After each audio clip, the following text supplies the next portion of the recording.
Hi, I'm Andrea Torres and I play Zarina Montalibano on Love Before Sunrise. Si Zarina kasi very parang playful sa fashion, unpredictable, pero at the same time always polished. Parang anytime na may parting pupuntahan or may meeting na pupuntahan, she's prepared. Parang she's very confident kasi sa sarili niya. Alam mo yung mga tao na parang alam nila yung asset nila. Alam nila kung anong meron sila. So she's like that. And she's not afraid to flaunt it. Parang ganon. I think doon din niya nakukuha talaga yung tapang niya eh. Right.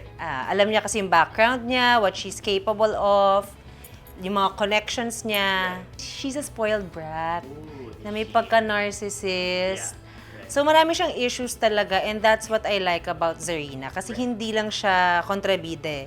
Parang you'll see her heart also. Meron din siyang struggles. Meron din siyang na-experience with the parents, with the family. Meron ding growing up, hindi siya masyadong pansin. So may intindihan mo bakit niya ginagawa yung mga ginagawa Hindi niya. lang kami maiirita lang.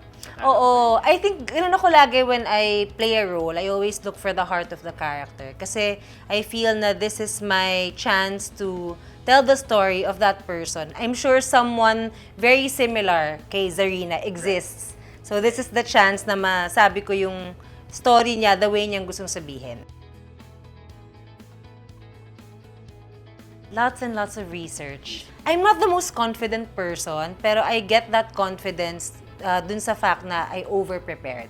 Right. Parang better to go on set na you did your assignment. Alam mong lahat ng pwede mong gawin na gawa mo. Right. It's like getting to know a person, I guess. Pero ito parang mas binibilisan mo kasi syempre, you're only given how many weeks to prepare. And then if you don't have a background, you have to make your own background. You have to make her real, as in, make a routine. What's her routine? What are her values? Sino ba yung mga friends niya? Saan ba siya nagpupunta? Yung mga ganun, mga very detailed things about the person.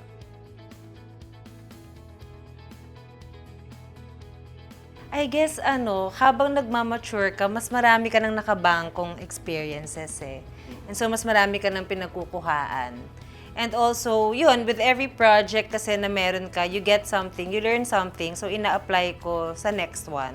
Like, dapat pala para mas lumalim yung character, ganito pala yung dapat kong gawin, yung ganyan. So yun, it's always a learning experience. And favorite part ko yan. I always go to workshops. I still have a notebook with me on set na nandun lahat ng notes ko ng Zarina. And it's my first time kasi to shoot na open yung 7 weeks. So pag nakita mo yung notebook ko, yung buong 7 weeks nakasummarize yun. As in, 1, 2, 3, 4, hanggang 100 something. Para at least, hindi ka maligaw. Parang ganun. It's like any other job. You have to be responsible. I think, kailangan talaga ka with yourself. In touch ka with yourself. And calm ka lang. Alam mong ginawa mo everything that you can for the role and for the scene.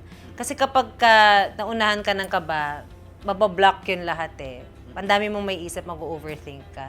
And si Dennis, kaya ko siya favorite katrabaho kasi parang lagi siyang generous, lagi nangungusap yung mata niya. I always say na I go on set prepared and invested, pero nagdo-double yung lumalabas pag si Dennis yung ka-eksena ko. Meron kasi 'di ba pag tiningnan mo lang, wala ka na-feel.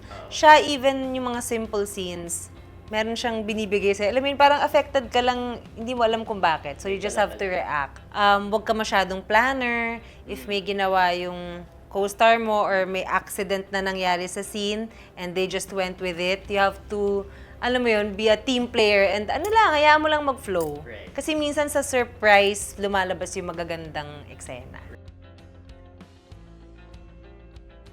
Dito mo makikita na napaka-strong niyang babae. And nakakatuwa rin makita yun eh, na parang makakita ng babae na ganun ka-empowered. Alam niya yung worth niya. And pinaglalaban niya talaga kung ano yung gusto niya in life. So, for me, bilang someone na hindi ganun in real life, parang nakaka-apekto rin sa akin. Oo nga, dapat ganun din ako.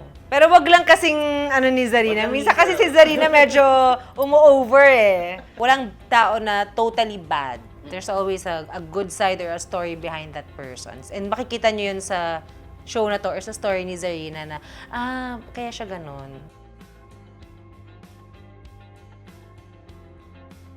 Syempre, big responsibility. And pag ganun, syempre, you have to do your part, di ba? Ako naman, ang laging goal is to make them proud. To make View proud, to make GMA proud. Then, ikaw rin sa sarili mo, ang sarap to end a show na satisfied ka.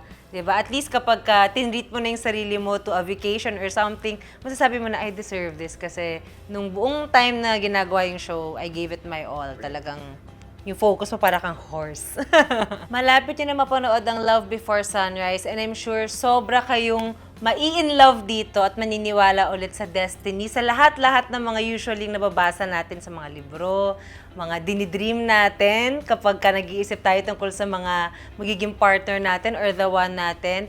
And makikita nyo dito na everything is connected. So, maniniwala ulit kayo doon. Pero, syempre, kailangan meron ding mga, mga surprise, mga twist. So, andyan kami ni Sid para guluhin ang love story ni Bea and ni Dennis or ni Stella at ni Atom. Pero really, it's very interesting, fast-paced. Walang episode na yung ginagamit nga natin yung term, laylay. Walang laylay na episode. Talagang you can binge watch and it's something that you can watch over and over again. So, can't wait for you to see it.